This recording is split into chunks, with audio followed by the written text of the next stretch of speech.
Now the first thing you may notice about papaya here is that large bill.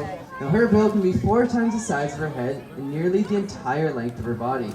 Now you may be thinking that this is a heavy thing. Unfortunately for the crow, though, they're usually given a pretty poor reputation as being dirty birds, since they're often seen on the side of the road consuming roadkill.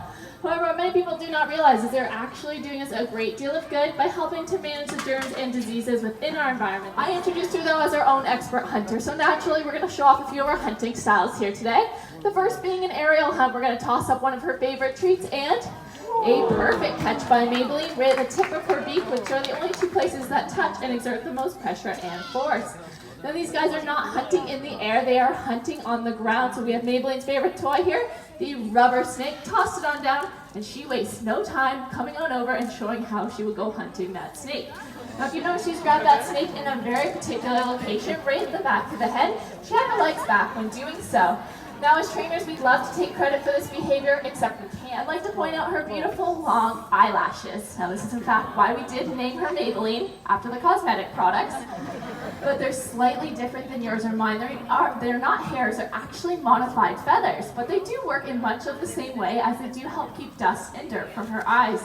But with 2 successful hunts under her belt and like a true ground hornbill, she's gonna run on home for a rest. That was Maybelline, our Abyssinian ground hornbill. This territory.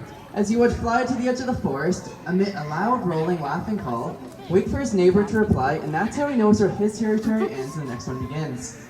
Now out in Australia, these birds, they also get the nickname of being called the Bushman's alarm clock.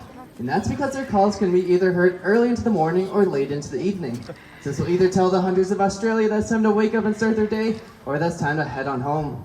Well, Fez here, he's had some great flights, so he's going to take that one last flight home across the center of the stage. There goes Fez, our laughing kookaburra. Waddles on over to that pile, moves past that yellow, gets that first blue ring. Can you find that second one though? What do you think? She waddles back on over and with no hesitation grabs that second blue ring. She says, "You certainly can't fool me." She can see all those different colors. Now India's done a terrific job demonstrating our point. We need a big round of applause for our helpful volunteers. Thank you so much.